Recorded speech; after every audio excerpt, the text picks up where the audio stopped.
Welcome to Podnutz Pro, episode number 21. If anybody caught me look over to the screen real quick, it's because I forgot what episode it was. Episode 21. We're moving along here. Happy to have you guys join us. This is the show where we go from residential tech support or computer repair into enterprise, small business, big business, business in general, but taking that leap in any possible way. And that's what we're here to help you guys do, because a lot of guys listen to Podnutz have started off originally residential. I know I did. And so to do that, to help us get that done, that task achieved, we have two awesome co-hosts on the show. Let me start with, only because I do every week, let me start with Matt Rainey first. Only because I do every week. Sure. Matt Rainey from ah-computers.com. What's up, Matt? Hey, Steve. Doing good. Yeah? Keeping busy. Decent. Like to hear it. That's what everybody's been telling me these days. So I guess I have to believe it. We're always busy. Yeah. Lalo Nunez from BetterPCTech.com. What's up, Lalo? What's going on? Whoa. Like a ninja. You guys got to watch the video. Not only did he say what's going on, but he's got motions along to go with it now. I got everything going on. All right, Matt. Yeah. All right, Matt. Let me reintroduce you. You have to have something. See, I don't even look at the video while we're doing this. I need to. All right. Well, let me reintroduce you. Let me see what you got. I didn't see what Lalo did, so I have nothing to compare it to. Do you want I'll come up with something for next week. Okay. There you go. I'm sure Lalo planned that. Actually, I did it, but. All right. Well, speaking of next week, let me make a quick announcement here. I would like to say, Steve Cherubino, as host of Podnutz Pro, am turning over the reins to my good friend Lalo here to drive the ship.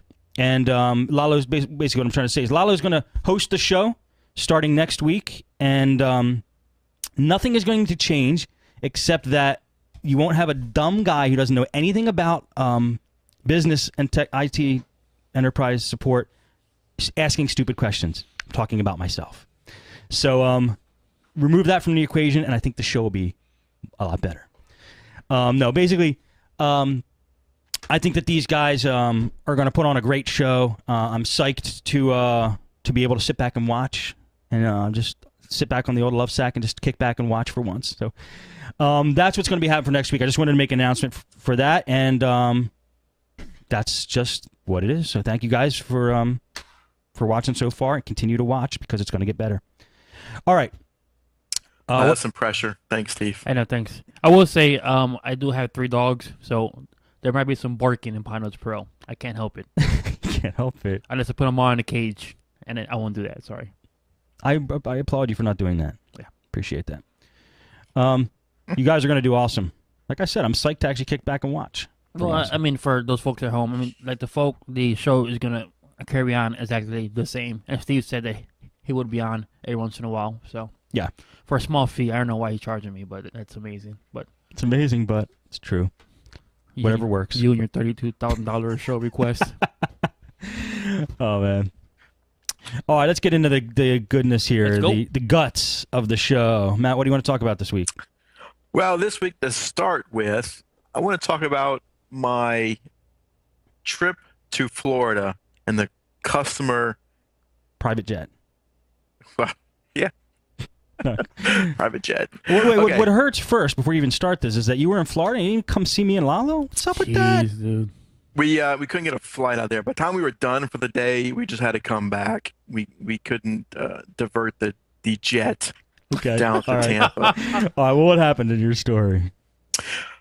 So to start off in the beginning with this customer, there's a customer who has a main office in my town, and they have a sister office just as big as the one in my town in Florida. They called us because they've been having problems for years with their setup. Our first meeting was with the people in my town, looking at what they had. The first thing they told us is the internet was really slow. Easy to test, do a speed test. Let's say they're supposed to be getting 5 up and 5 down. Okay. On their circuit, they were getting 0.9 down and maybe 3 megs up. 3 megs up. That's good. Well, that's a telltale sign of something right off the bat that's wrong when you see those mismatched speeds. The second thing is office in Florida and the office in my town, they suspected that all of the traffic from Florida was coming through the point-to-point that they had. And of course, I asked them, why do you think that? Because sometimes they think it with no basis for it, other than it's slower than it should be. So the guy on site told me if I pull the internet circuit in where we are, they lose internet connectivity in Florida. They can still connect to the resources in this office. They just can't get on the internet. Okay. So well, that's a good way to test it. That seems reasonable. That seems to be what's happening. I said, we'll check that when we go on site to Florida because they wanted us to go to Florida on their jet. So we got them. We ordered some routers for them, some new routers. One thing I found when I looked at the router they had in place in my town, there is about 70 computers in this office. The one in Florida has about 70 users. So that's 140 users getting their internet through this internet circuit in my town. I guess you can imagine what kind of router they had in place over here. Huh, Lalo? Steve, what you think? Bad one? If they had what they should have, it should be some type of Cisco or Juniper device. They had a Linksys router off the shelf from Office Depot. 54G? Blue? It was an old blue one. Yeah, it wasn't wireless. It wasn't even wireless. It wasn't wireless. They had no reason for wireless. It was just a plain Linksys router. Really? So I bet you when you touched the good old Cat 3, the cable, which is on fire, burning, huh? Well, and they said that this was put in because the other router wasn't working as well. Things improved when they put this router in. So I don't know what they had before. Oh my god. Yes. I didn't know they made routers before that. Yeah, I don't know what it was. But the mismatched speed. So we ordered some routers. So you need real routers first of all, not this stuff. So we gave them a quote on some WatchGuard routers, one for my town, one for Florida. So while I went to Florida, one of my partners stayed here and was going to put the WatchGuard in our town. So I'm over there, he's over here. Now the mismatched speeds and the slowness, there's two issues with this. The slowness, mainly because they have so much traffic going through it, so it's saturating the circuit. But more importantly, when you see mismatched speeds, just doing a speed test like that, almost every time it's a problem with the connection speed. Meaning, when you have your WAN settings, the connection speed is usually set to automatic. Okay. They have a speed on their modem or their circuit, fiber line, T1, whatever. There's a speed that they have set on their interface. If the speed is mismatched, you're going to have those lopsided up and down speeds. So one fix for that, if you see that in any situation, is to call the ISP, find out what speeds you need to be set at for your interface. I've seen that a few times just this past couple of weeks alone, where just the speed setting was wrong. Instead of auto, it might need to be 100 megabit full duplex, or it might need to be 10 megabit full duplex. Whatever it is, those lopsided up and down speeds, especially they're supposed to be a symmetrical up and down speed, is a problem with the connection speed. So one tip, when you're troubleshooting internet connections, check the interface speeds. And you have to coordinate with the ISP to find out what it is or what they're supposed to be. Okay. And sometimes if you get a tech who doesn't know what they're doing on the other end, they're just going to tell you, no, it should always just work. Hang up and call back. Because there are settings they can tweak that they can make this right. So that's the first step. The second step was changing out the router in my town. Now, when I got to Florida, we had never been there. They told us we have a cable circuit over there. So we called the ISP before we went out there, and we said, what do they have on site over here? What is their connection? And they told us, and I don't know why this wasn't checked on, They said they have 3 cable modems out there. And we said, why do they have 3? Now that's in addition to the point-to-point circuit that they have between the 2 offices. So they can tell, they said, okay, one of the modems is powered off. We can't see it, but they're getting billed for it. They've been getting billed for it for years. The second one is on, but there's nothing connected to it. A third one is on, and we can see a Linksys router connected to it. So that's what we were told by the cable provider out there. Okay. Now remember, we suspect that no internet traffic is even going through those cable modems, because when they pull the internet circuit in the main office, they can't get online in Florida. So we go out there and we look, and sure enough, there's one we can't find. It's powered off. It's probably been gone for years. I find one that's on with nothing connected to it, as we thought. And I find one that's just connected to a Linksys router, but it's only plugged into the WAN port, nothing plugged into the LAN ports. So they're just using this as a wireless signal to broadcast to a few people. And when I go and looked into the router, you can go into the router, you can go into administration, and you can see who's got DHCP addresses assigned by that router. I saw 3 people connected to it. So they've got a dedicated circuit for 3 people connecting wirelessly. 2 of them were phones. So that's wasted money right there. Then we see something that we didn't see on the bill was a fiber connection from the same cable provider. And I'm asking the girl on site, what's this, what's this, what's this? She goes, well, that's new. They just installed that about a year ago, which to me, a year is not new. But she said new about a year ago. Now, the funny part about this is they installed it, but there was nothing connected to it. So they're paying for a fiber internet connection, and then there's nothing connected to it. It's not connected to their network at all. Only thing connected to their network is the point-to-point circuit. So it's true, everything was going through the point-to-point circuit back to the main office. That's amazing because for the fact that they have 3 cable modems on top of a fiber connection, but Matt, in most cases, any network resources you would have to go over the point-to-point and the internet, and you would keep a local. Is that correct? In most cases, unless you want to proxy. In most cases, you want all the network resources, to access all, like the server and everything, to go through that tunnel. But you can configure where they go over the internet, not through that tunnel, but through one of the 3 cable modems. Right. Yeah. So what the goal was, and this is what they want us to do, all the traffic destined for the main office should go to the point-to-point. Everything else should go out to the internet.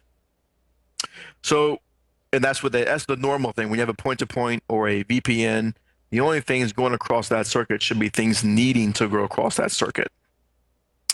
Now, I've found that a bunch of equipment that's just sitting on the rack, it's plugged up, but it's useless. So the first thing I did was remove everything that wasn't in use, all the cable modems, everything.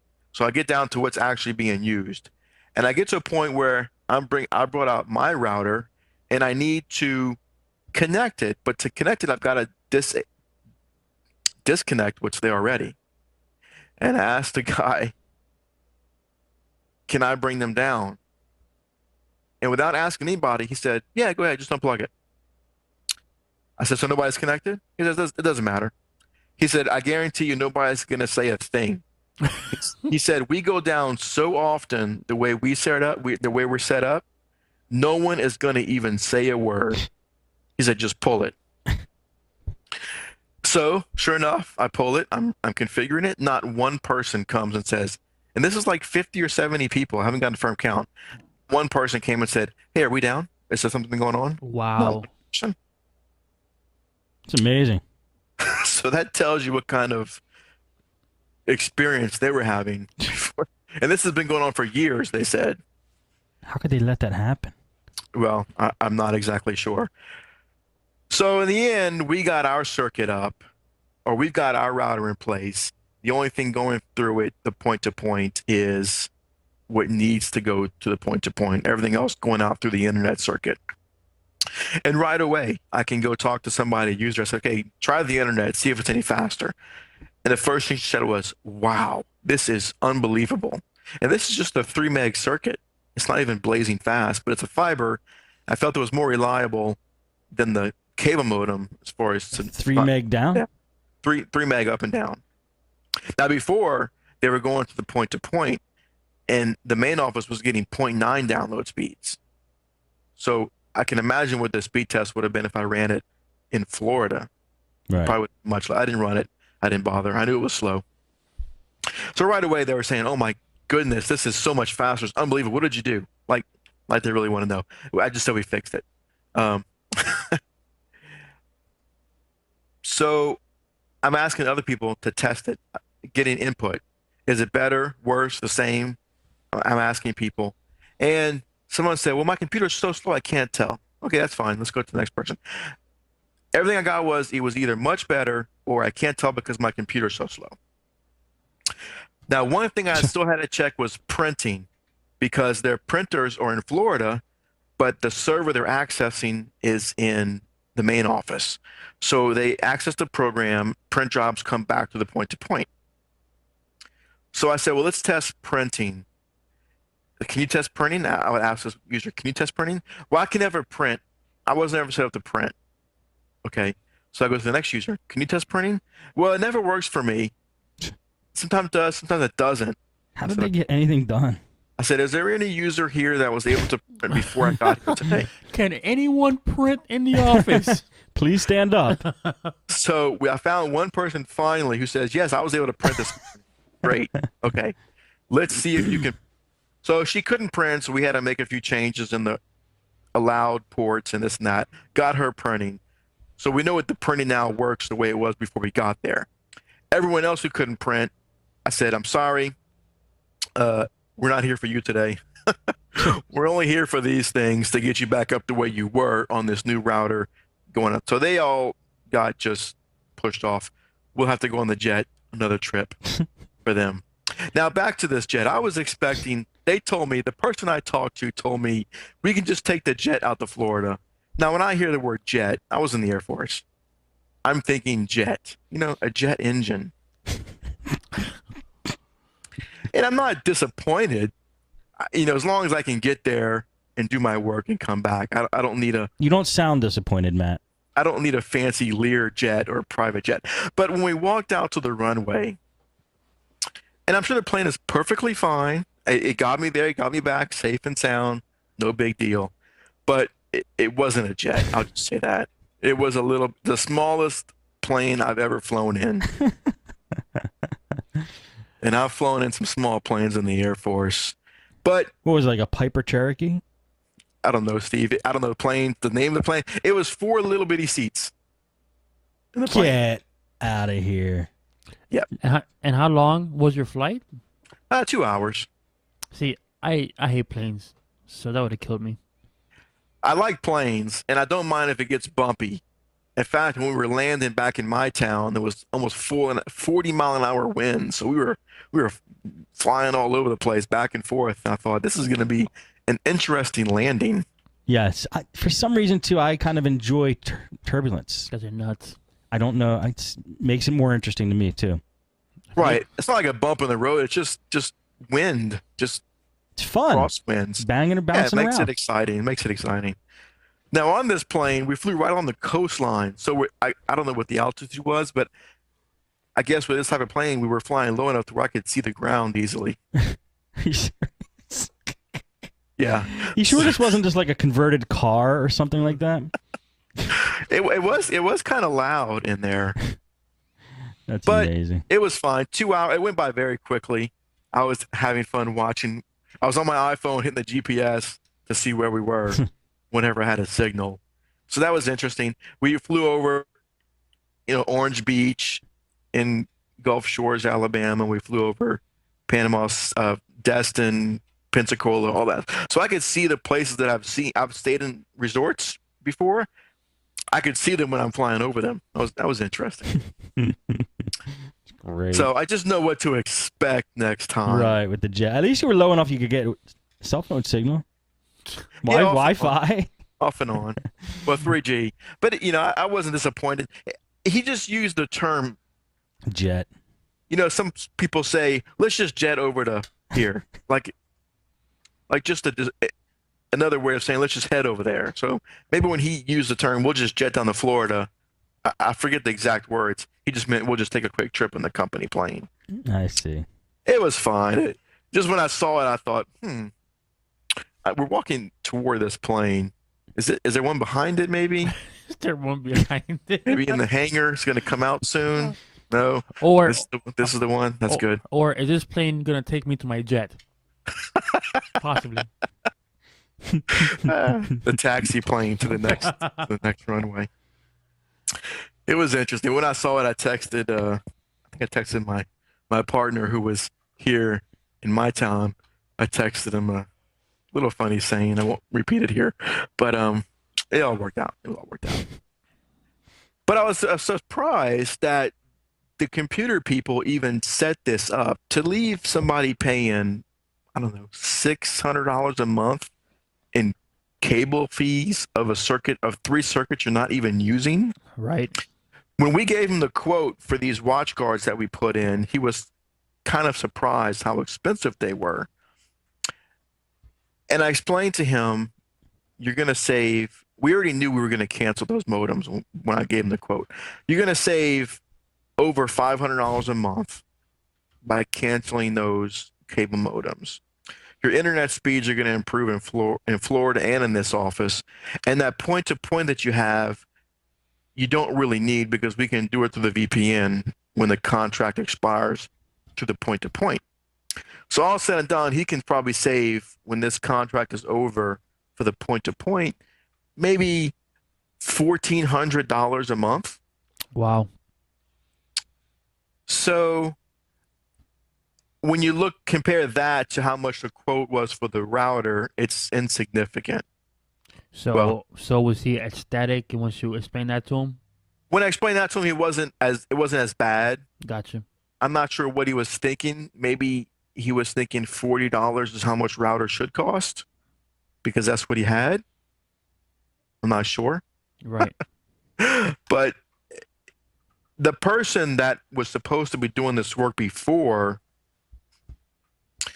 actually told them they had Cisco routers at both locations. Well, technically, Florida. Well, you're right. Linksys by Cisco. he was correct.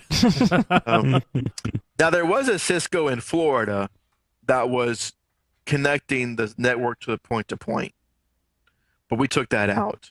And there was a Linksys by Cisco in the main office.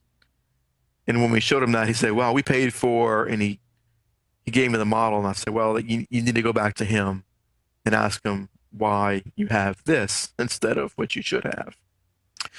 But even I think what he quoted him wasn't going to be good enough for what they needed and how many users they had, because they had 50 to 70 in both locations.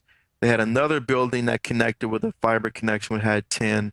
So altogether, 150, 160 users.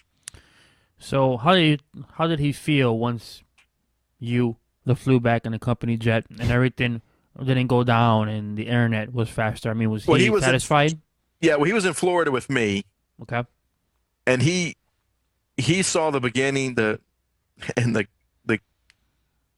server room was ridiculous with all the equipment and tangled cables. I kind of cleaned it up a little bit, but he was happy when his users said it's much faster, it works. He was much happier. He called the guy in the main office that was working with my partner. They talked amongst themselves and they were happy with what happened. So in one day, we fixed what for 5 years has been an issue for them through multiple computer people. Yeah.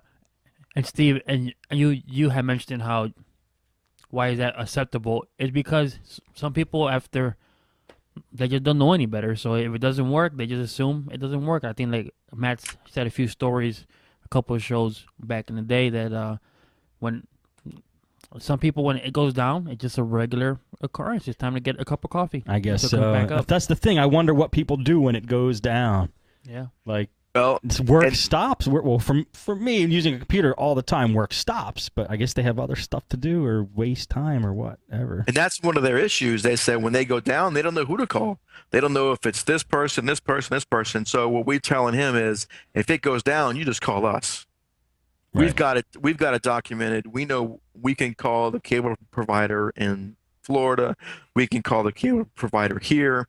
We can get into the routers remotely. Just call us. So get out of the habit of accepting that it's down and just waiting for it to come back up or power cycling everything in the world. Just call us because you shouldn't be doing that every day. Right. Right. This So is a he's major change of operating basis for them. I'll put it that way. and we'll see if it sticks because they're used to when it goes down just ignoring it, Right. or they just pull the power on everything and plug it all back in and hope it comes back up.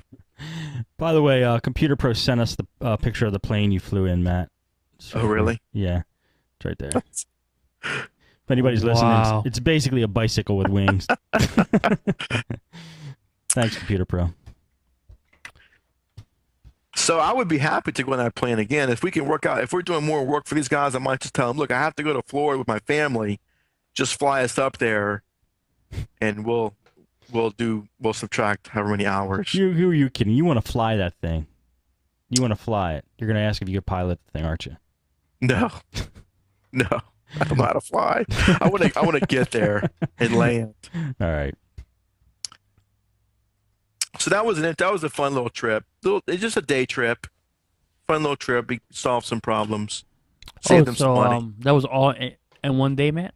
I was all in one day. Oh, wow. Left in the morning, came back around 5 or 6 o'clock. Wow. It was fun. I like flying I don't know, 2,000 feet. Is that high? It didn't look very high. No, not for a plane. I was able to take pictures from my phone to show my kids. Look, this is where we stayed when we went to Florida last year. Yeah, And, Well, were people like when you flew over them, were they like running for cover? no, Everybody we weren't. thought that Matt was like a spy plane, Yeah, right. a Google Earth plane. He's taking pictures from top. Oh, hey, PC Freddy in the chat room. He's a pilot. Said he'll fly you next time. Oh, look at that. Cool.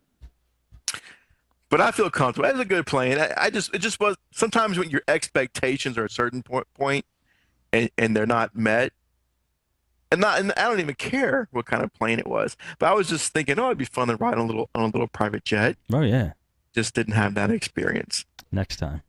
Well, they said he might be getting a bigger plane, so Like, I saved you so much money by taking your 3 cable modems out. You can now afford a jet. Afford a whole jet. that's some cost savings there. See, because if I was Matt, I would have been like, let's take this over 100-year period. You have enough for a jet. I'm just saying. You should put it in your promotion. Go with us. You have a jet in a few years. And some of my clients, I was emailing before we got too high off the ground. Some clients were emailing me, and I was returning calls, and they said, "Can you log in?" I said, "Well, I just took off on a plane. I'm on a trip to Florida. I can't." I said, "Call the office. I can't really do anything else from here." And they're like, "No, we hear you. You're in traffic." No, I wasn't We're email. in traffic. So some of those clients I called back the next day, and they said, "I thought you were on a trip to Florida." I said, "That was just a day trip." They said, "Oh, excuse me."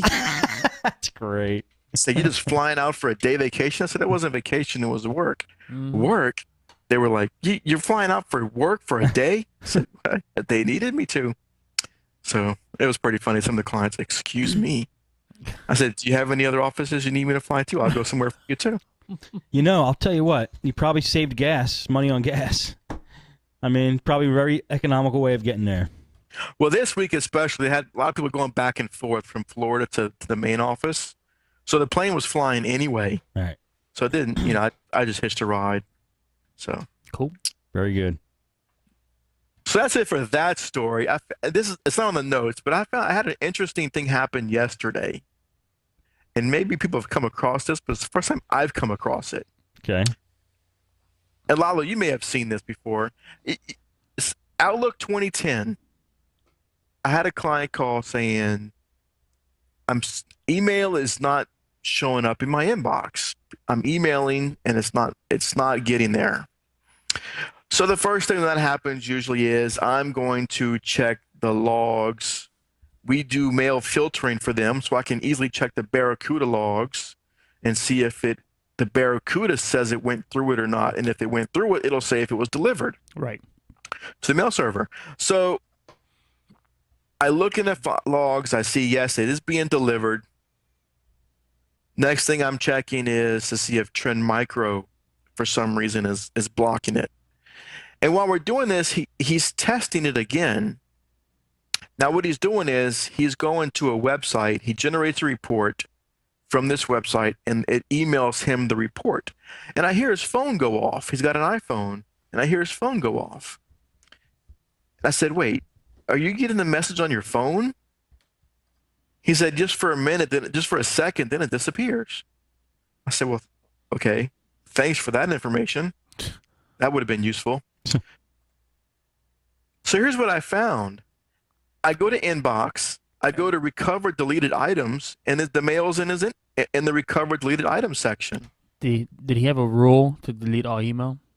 He had a lot of rules. The first thing I checked, he had 30 rules, and all of it was to delete, but it was from certain users. So I got rid of every rule that he had. No more rules in Outlook 2010. We tried it again. Still, it's just deleted right away. Recover deleted items, I can recover it, but it never actually shows up in the inbox. It just gets deleted again. So I said, well, let me try something else. If it's hitting his iPhone, let's just close Outlook and see if Outlook is doing it. Something Outlook is messing with it. So we do it again. He gets it on his phone, and it stays on his phone. As soon as we open up Outlook, it disappears from his phone. I said, okay, now I know that there's something in Outlook 2010 that's doing this. We just replaced his computer the week before. He had Outlook 2003 on Windows XP, and it was not doing this. So I know it's something with Outlook 2010. We can keep it closed, and it works. So the next thing I do is we have him send it again, stays on his phone. I use Outlook Web Access. Log into Outlook Web Access, and the email's in his inbox. I can open it, look at it. I can move it to another folder, open up Outlook, go to that folder, and it doesn't disappear. It stays in that folder. If I move it back to the inbox, it disappears. Or I move it back to the inbox, close Outlook, open it back up again, and it disappears. So I'm thinking I need to Google.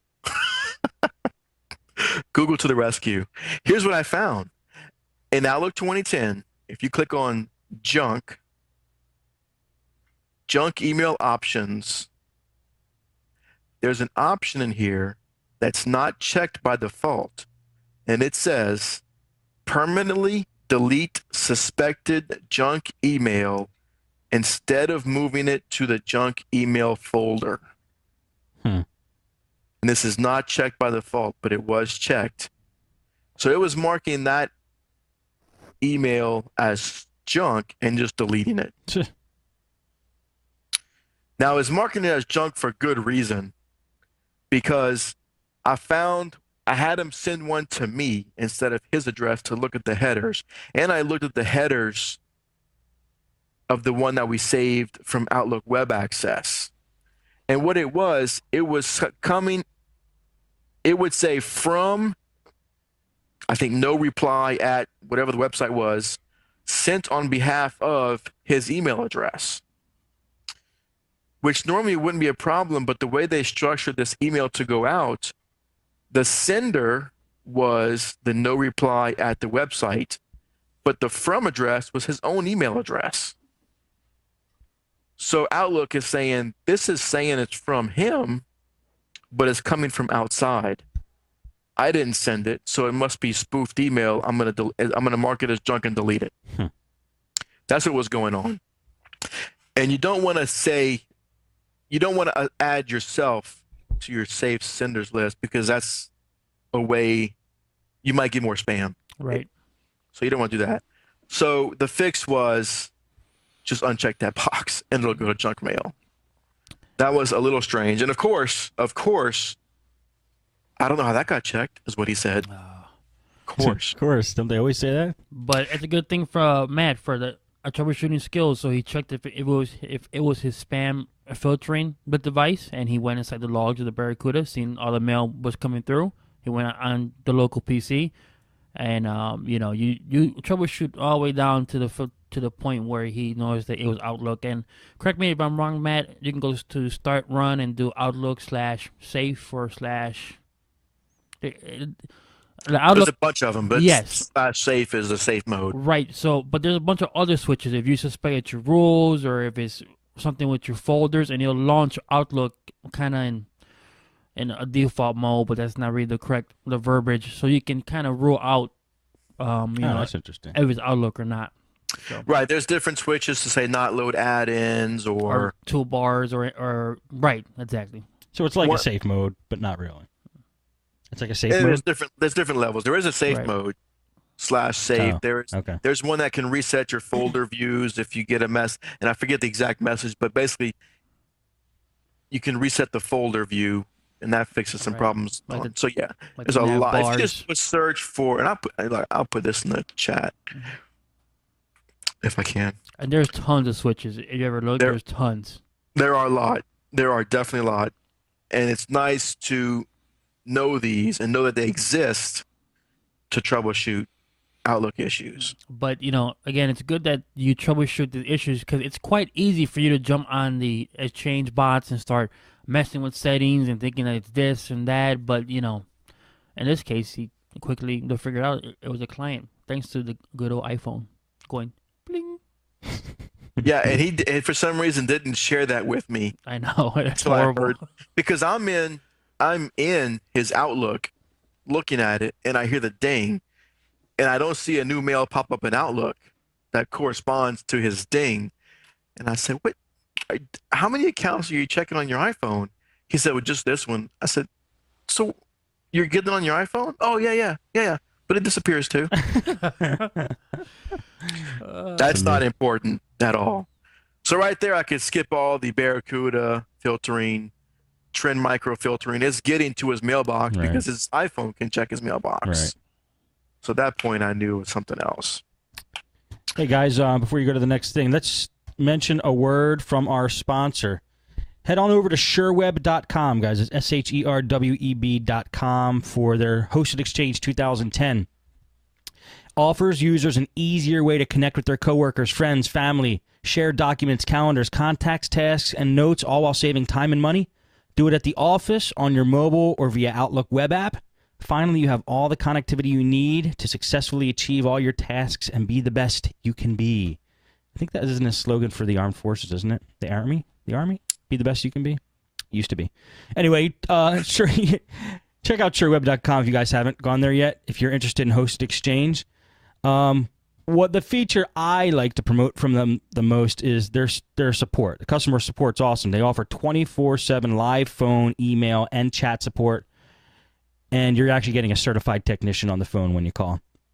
There's a website there if you're watching on video. Check it out if you are thinking about Hosted Exchange, and we thank them for sponsoring Podnutz Pro. Cool.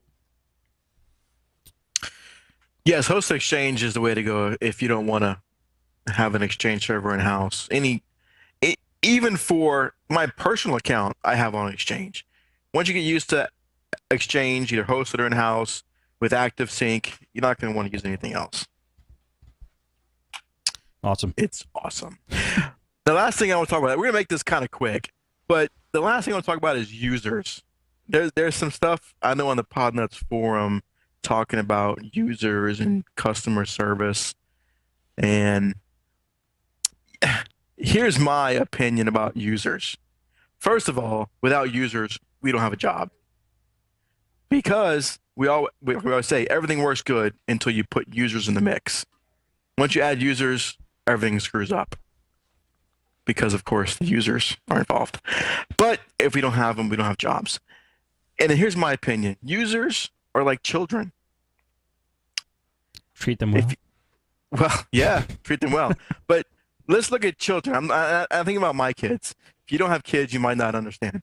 But children, they don't communicate well. Who? children and users. But if you just look at children, you can see how much they're like users. They don't communicate well. They don't have good reasoning skills. Nothing is ever their fault. Everything's an accident. And of course, they know everything. They know better than you.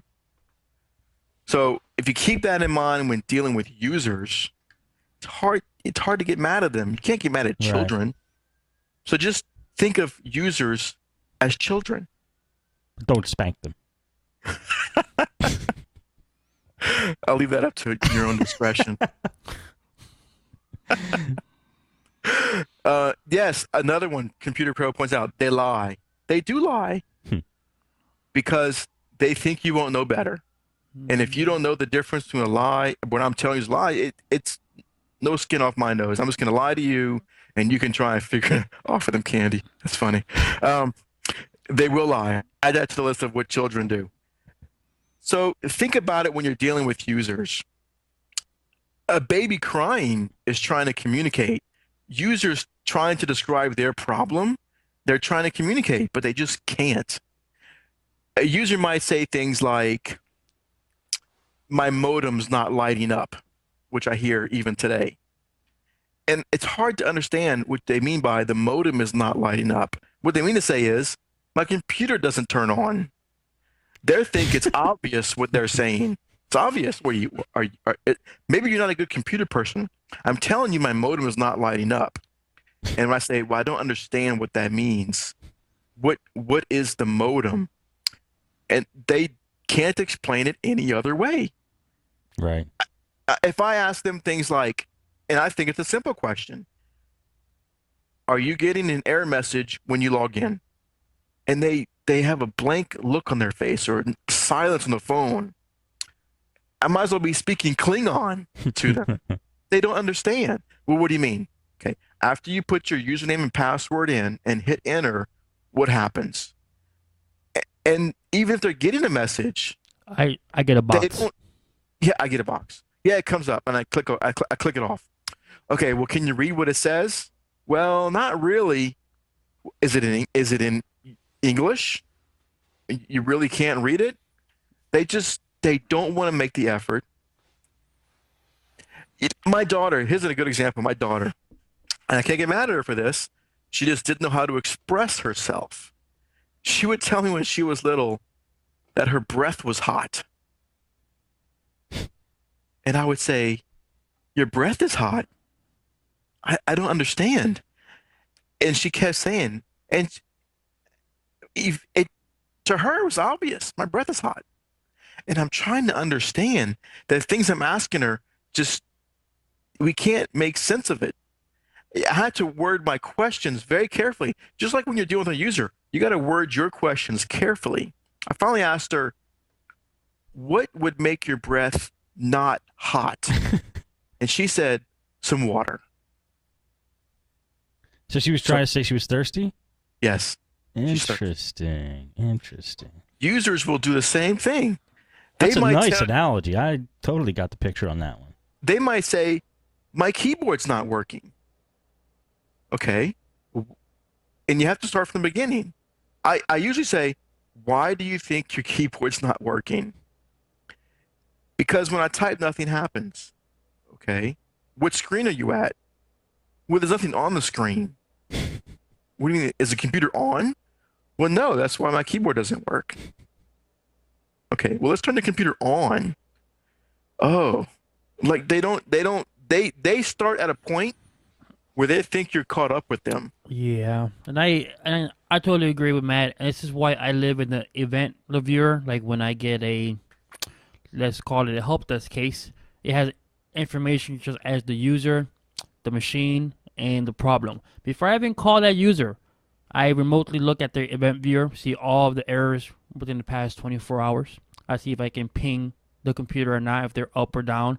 And again, with PS tools that SysInternals made, I can investigate the bots right off the bat before I call them up. And that gives me a good foundation for what is going on. Because Matt is correct. If you ask a question, you might get an answer that makes sense to them, but doesn't make sense to you. and then you have two people who are frustrated because one can't understand the other. And so, I mean, what Matt is describing is very true.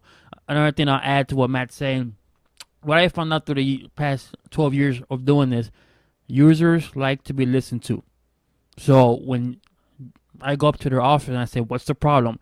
They want to tell their whole 8-minute story. And, I can just look over and see that the printer is blinking and know that it's the printer, but you got to listen to the whole spiel because they feel better. Right. Because they get upset when you cut them off. And because they think you're the cocky PC tech or... Right, even though they're talking gibberish. Exactly. Try not to just let your mind wander, like sometimes I do. and then I just ask my question anyway. I know they probably didn't answer it anyway in their little, in their one-sided conversation. But it gets you a long way. Like what Lalo and you guys are saying. I mean, it's part of the job, I think. So it is part of the job, and especially in business. In business, let's say it's a machine shop. They may hire a machinist because of his skills as a machinist, not because he has computer skills. Right. Exactly. So when they hire him, part of his job, his main job, is to be a machinist. As a side thing, you've got to use this computer. Right. And I'm using machinist because I had this exact thing happen the other day. I had a machinist. They had decided we're going to use this program and he's going to use it. Basic things he's going to do with this. I had to show him how to hold a mouse. No, I agree. He held it the wrong way. He put his fingers across it the wrong way. Like I don't know if you can see me. Raise it up higher. I'm going to put he had his mouse. Yeah, that's good there. Can you see that? Yep. Yes. I got a delay. And instead of holding it like this, yeah, he just grabbed it like this. That's ridiculous. I know, but it happens.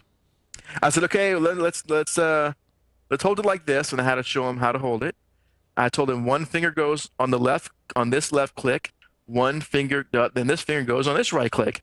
He grabbed it and he put the one you would normally put on the left click. He kind of held it across and put his finger on the right click portion. So I said, no. Let's go back and it's this way. And I had to show him how to hold it. And I showed him a few things, how to enter his password, how to click on the program they wanted him to use, and he just was not getting it. His password was something like password. I mean, it was something so simple. It wasn't password. It was a dictionary word. I think it was 7 characters, and he couldn't type it in. It took him. He was doing the whole hunt and peck with his glasses. It took him forever, and the first time he got it wrong. So he had to try it again. Now, I'm thinking, okay, it's a little frustrating for me, but if I was trying to have my daughter log on to the computer, think of it as her trying to log on. You're going to be much more patient if you think of them as children and not think, you should know this. In his line of work, he never had to use a computer. He's a child to the computer. Now, in this case, I let him do it for a few seconds, and then I said, excuse me, I'll be right back. I went to the person who asked me to set them up, and I told them, he's going to need some basic computer training from you or another company employee, meaning not me. Now, he didn't ask me to give this person more training, but if he did, I would have just let him know we're a service company. We're not a training company. And it may have been different. Normally, I have jobs lined up for days, so I don't have the time to spend training a user that way. And a lot of businesses don't want to pay an IT person's rate to show them how to use basic computer skills. Right. Your policies may be different. If you want to work that out with whoever, if it's your company with the user, as long as they understand I'm charging my full rate to do this, and you have time, go for it. We don't do that. We don't have time for that. So that's up to you and the client. He didn't ask, I didn't offer. I said, I'm done with this. I just walked away. But it's very easy to be frustrated with these users, but try and remember they're little children. Think of it as your mom or your grandmother or your son or daughter who's 4 or 5 and they're trying to do it. You wouldn't really get mad at them. Maybe you will. I mean, I get mad at my children sometimes when I shouldn't.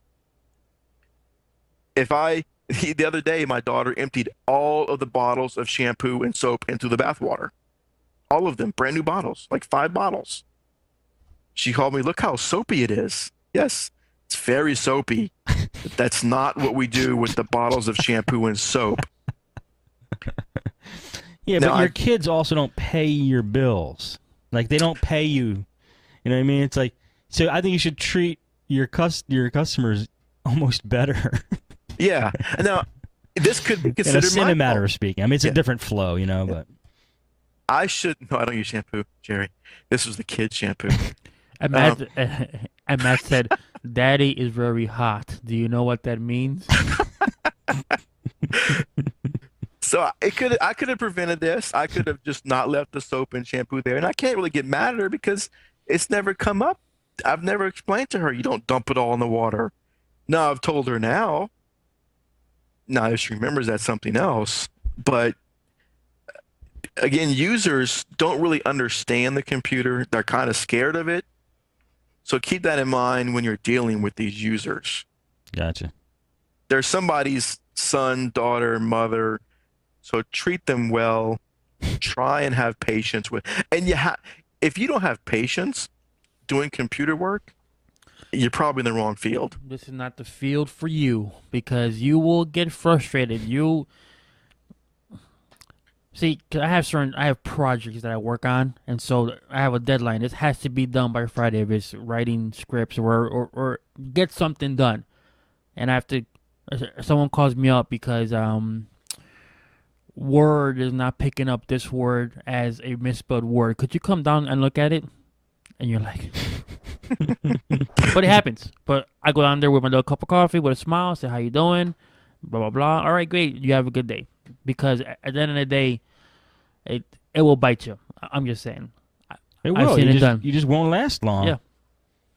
That's right. Most people I know say, even the customers, you are so patient. How do you do it? Well, I have a drink when I go home. No. It's called Captain Morgan. You can blow off steam, you can vent, but do that after work with your friends or your family. Exactly. Don't do it at work or with the other techs in your office, wherever, your IT staff. Just try and contain it when you're with the customer. I know, and I agree, and I know I stated on the last show, I think, is, I had my old boss who was the president. He told me if I knew what I was doing, you, Lalo, would not have a job. And I said, you're exactly right. And that, and that kind of hit me, and that's been stuck in my head, ever since. If these people don't want to be inconvenienced. So if they call you, it's because they have an issue. Especially if they're paying you, it's not because they like you. It's not because you have a nice haircut. It's because they don't know what they're doing.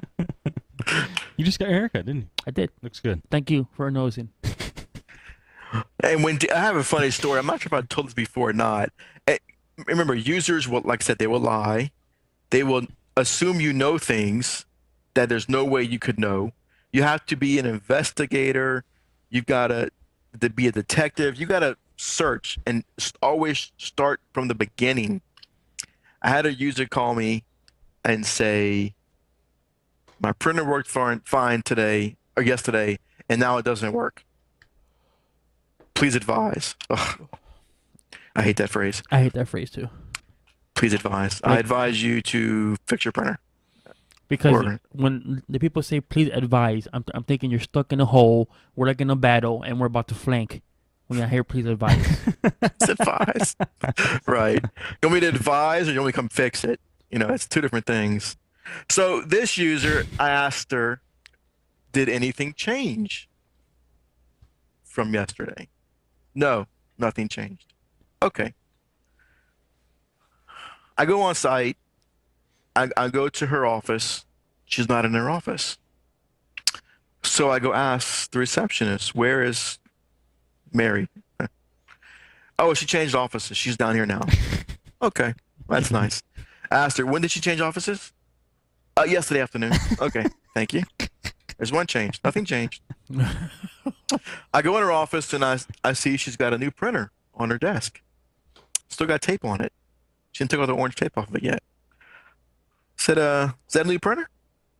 Oh yeah, I just got it this morning. Okay. Change number 2. Well, that's 2 changes. So I said, when you told me nothing changed, I'm noticing some changes. One, you're in a different office and you moved your computer, you have a new printer that's not connected to your computer. Oh, well, yeah, does that matter? Well, yeah, it kind of matters. A little bit. Now, I don't get mad. I'm actually trying not to laugh at this point. Now, her old printer used a parallel cable. It was an old printer. Right. This one had a USB connection and a network connection. I like to set these things up on the network, but she has some kind of thing where she says it's got to be USB. So, okay, do you have a USB cable? Now, here's what I asked her. Do you have a USB cable? Here's what she probably heard. Blah, blah, blah, blah, blah, blah, cable. USB cable? That's over her head. And again, that's over a lot of users' heads. So she says, I don't know. Say, well, when you bought the printer, did they sell you a cable with it? Or did you just walk out with the box? Nothing else. She said, no, just the box, but I think I have one. So she digs around in a box and she comes back, and it was hard not to laugh. She comes back with a serial mouse and she says, is this it? And I here's what I wanted to say. Do you think that's it? How do you connect it? Which part does the mouse go in? I mean, really? I mean, I can understand the serial part because it's a connector, but do I insert the mouse into the printer, or I mean, where do I put this? So I had to say, trying to keep a straight face, no, that's a mouse. So I said, great. yeah, it was pretty funny. I mean, is this it? Keep it together. When that happens, keep it together. So we went next door. I said, look, this is a USB cable. See this printer? See the cable? It goes here to the computer. This is what it looks like with these kind of ends. She says, well, can't we just use that one? I said, we can, but then this person won't be able to print. And here comes their poor reasoning skills like a child. Well, why not? She can print now. Yes, you can print now because the cable is connected. If we disconnect the cable, it'll be like your printer, meaning it'll just be sitting on the counter and not connected. Oh, I don't think she got it, but she just said, "Oh, okay." And this is where Matt's saying that you gotta have patience, because you're gonna deal with this, and you can't be rude. You can't be words I can't say right now because it's just gonna stick with you. So. And really, if you're doing this, and that's why I like business support, because you charge by the hour. The more these users screw up their computers, really, the more work it makes. And you can't be mad with more work. You can only be happy with more work because it means more money for you. So I know people can get, it's easy to get upset with customers if you have the mindset of, you should know this. Why are you making my life more difficult? Right. If you have the mindset of they should know it already, the standard is set too high, I guess. Touche. Standard is set too high. You should have, you should think of all users as 6-year-olds. then you won't be disappointed. Although my 6-year-old knows more than some computer users that I deal with. Amen. But if you aim for the 6-year-old, you're going to be okay. It's a good rule of thumb. Let's put it that way. There you go. Duke, the Yorkie, can do an IP config. That's awesome. And the training is something else. See, in business, if you set it up and test it, I know it works. If they don't know how to use it, that's a different issue completely. We don't make that our concern. If we can test it, if they don't know how to use it, I get another user who does know how to use it. I say, can you test this? Yes, and that is very important. You'll see that you do the job I have today. I deal with over 500 applications, and some of them were created by us and some weren't. But I'm not a user of the program. I know how to install it. I know how to configure it. I know how to give it the permissions. But other than that, and I always get the question, well, how do you do this? Who's your supervisor? Bob? All right, then go see Bob, and he will be better than me, so happens. Yeah, I let them test it, and then I'm done. If the user doesn't know how to do it, he can talk to his supervisor, his manager, whatever. I'm out of there. Now, again, some people might have different policies. If you don't have anything, you may want to take that training work, but that's up to you. We don't do that. Yep. We're not babysitters. We're not trainers. We set it up. I have somebody who's competent, or not competent, because you can be competent and not know how to use a computer for different things. Somebody who knows the program. That's what I have tested. See, it's hard to be tricked. I can't say someone who's competent, it's not accurate. You can be very competent and just not know how to use a computer. The machinist, I can't do his job. If he told me, and I don't even know machinist talk, just like he doesn't know computer talk, I can't do anything. If he told me something he considers simple, I wouldn't know how to do it. I would give him the same blank face he gave me when I said, can you log in? What? Oh, this is one quick tip. Back to the user's lie. I don't know if people have noticed this, but it's one thing I've used once in a while. You ask a user, did you reboot? Yes. There's an event log that's logged every day at noon. It's event ID 6013, and it tells you the system uptime in seconds. If you want to see how long the computer's up, open Event Viewer, just do a filter in the system log for 6013, and you can see the uptime. I mean, there's also logs that show you when you rebooted, but I've had a user tell me it reboots every day on its own. It just reboots. And I can look in the event log, if it's 3 o'clock in the afternoon, I can look at the one for noon 3 hours before, and it tells me it's been up for like 4 days or 5 days. Couldn't you also go in Task Manager and go under a CPU time, see how long? Uptime? Yeah. Thinking time, uptime? Yeah. Yeah, you can do that. Now, sometimes I'll get into Event Viewer remotely. Right. Gotcha. And check the event log. That way I don't have to connect to their computer. Good man. But that 6013, I like that event log ID just to see how long it's been up. Because they'll tell you, well, I rebooted it 5 times and it still's not working. But when did you reboot? Yesterday. Okay. Because now, there's logs that show you when they rebooted, but that 6013 logs every day at noon. You get a good view of if it's rebooted, how often it's rebooted by looking at that uptime. Right, because some people do not know, it's not their fault, but for whatever reason, they don't know the difference between shut down and restart or log off. Some people think they're logging off. Or turn the monitor off. Yeah. I mean, we a whole bunch of ha-ha and he-he's, but it does happen. It does happen. Yeah. I think I told a story before. The lady was turning the monitor on and off, and she told me, okay, it's off. Okay, it's back on. I said, no, computers don't turn off that fast or back on that fast. That's great. Not yet. I love users. They make for good stories. See, I use it more as a outlet. I'll tell my other techs and my wife and good stories. My kids. That's a good way to blow off steam and let them know what's going on. I can see Matt around a campfire throwing up a log, Let me tell you about Mary today. As he just roasting his marshmallows. I'm like, Dad, can you tell us a scary, Tell us that, a scary tell us story? that story about that user again, Daddy. A long time ago, far, far away, there was a user. Hey, Yeah. the only email I have actually is not even a serious one. Where did we get PRN from? That wasn't it a folder that you couldn't delete? That he couldn't You name can't- a folder or user. A user, okay.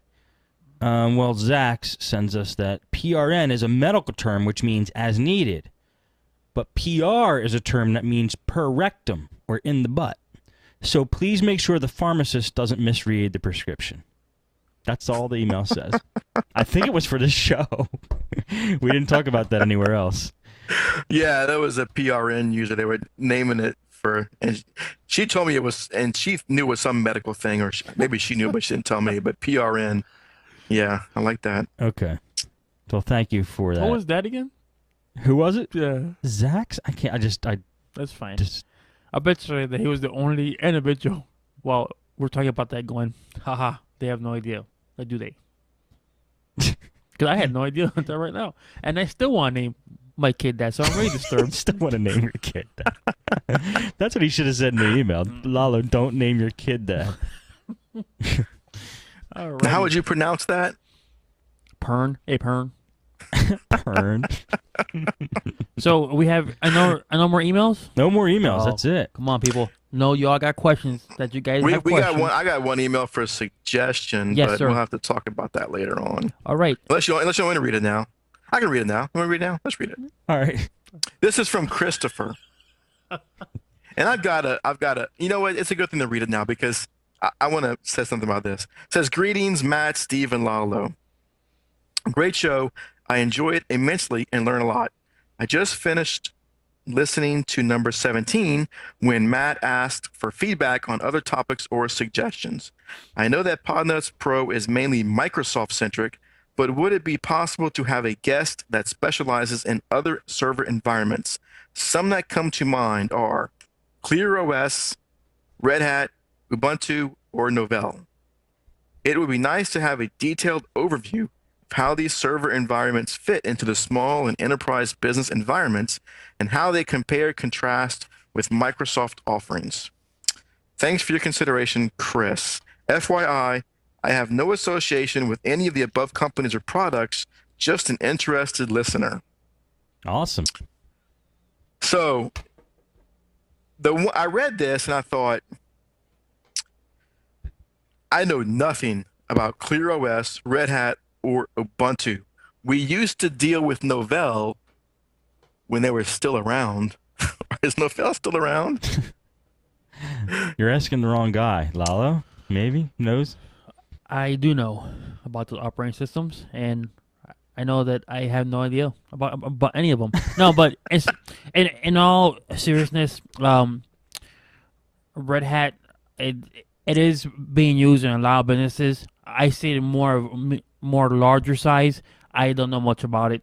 So all the jobs that I have all been Microsoft shops because that seems to pay the bills. So I have heard of the operating systems that you have described. I just have never touched one or dealt with one in a work environment. So sorry. Yeah, all these small businesses that we've done, and not even necessarily the ones we've set up. Of course, all the ones we've set up are Microsoft.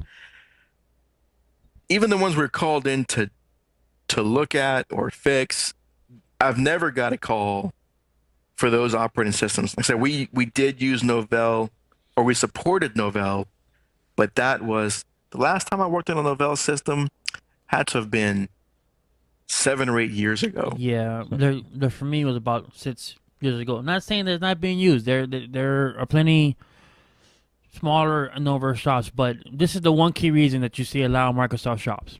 A lot of software is written for the Windows operating system. Now, one thing that wasn't mentioned was Apple. Where's the Apple love? I was going to bring that up. But then again, Microsoft shops. Yeah, I support Apple networks, but I've tried to get some clients on Apple servers, even customers who have 95% Apple computers. Let's say 10 Apple computers and 1 Windows PC, and they still won't use Apple server. Really? And I'm trying to get somebody to use it Why? because I want to play with I it more. want to play with it. That's why. Okay, see, I'm Apple certified. I've used Apple server at my house, but I've never used it in a live business environment. Uh-huh. And I'd like to. Now, I don't like it for mail, so I would pair that with a hosted Exchange solution for email. But it does have some interesting ways to do things as opposed to how Microsoft does them. Like, real quick, for instance, with Windows, you have to join the computer to the domain, right, Lalo? So you go to the Right. computer, you've got to bind this computer to Active Directory. Right. There's a way with the Apple OS that you can pass that directory information through DHCP. Interesting. So whenever you plug it into your network, it gives an IP address and said, here, you're part of this directory now, or you can look up in this directory. Based on the subnet that PC Well, lives it passes it with the TCP. So along with the IP address, subnet mask, all that stuff, it also gives it the directory information. in. It's pretty neat. So it's got some interesting things that it can do. I like a lot of the things it can do. I don't like it for mail, but it's got some interesting things. Now, he did when I read this, I first thought, no way, because I don't know anything about it. But then I reread it. He says possible to have a guest that specializes in other server environments. So that may be a possibility down the road if we can find somebody who specializes in those OSs and maybe come on in the future. So if you do specialize in those OSs for small businesses, send me or Lalo an email and we can maybe work on something. There you go. I will tell you where I work at now. There's a team of folks that administer Red Hat servers, and they work with the Windows guys, and so it is used. I mean, we have a rack just full of Red Hat. That's what they do. That is what they specialize in. So Yeah, and I'd like to more talk. Well, somebody does small business because really, right, a small shop like mine or a single person, you're going to be dealing with small businesses. exactly. So somebody who knows and implements those OSs in a small business environment. Exactly. Give us an email. We'll see what we can do. Yep. Speaking of that, where can you guys be found? What is your email addresses? Are we up to that yet? Or do you want to go over some more stuff? Oh, no, we can do that. My email address is matt@podnutz.com. And Lalo? My email address is lalo@podnutz.com. So if you have a question and if it's for the both of us, just go ahead and copy me and Matt, because I forward whatever I get to Matt, and Matt forwards what he gets to me. So we'll be happy to. I know I don't know everything, but I'll be more happy to try to do but the research or find someone that does. I mean, because that's what the ultimate goal is. There you go. And why don't we wrap it up, guys? Matt, any last comments before we end off? Have a good week, everybody. We'll miss Steve at our next show. I will be here in spirit and sometimes even more than that.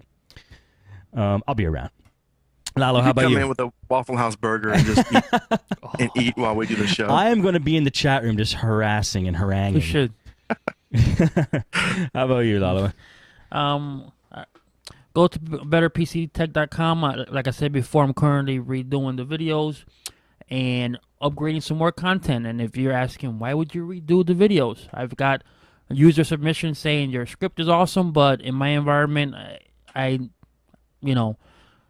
would be cool if it could do this and that. And I go, that's a good idea. So we'll go ahead and make it happen. So I am using some of the users to test with. So look forward to that in the future. So. Exciting. It keeps getting bigger, so that's a good thing. BetterPCTech.com. All right, well, that is going to be it for today's episode of Podnutz Pro, guys. Thank you all very much for watching, listening, streaming, downloading, uploading, side loading. Can't think of anything else. Side loading. And we'll see you next week.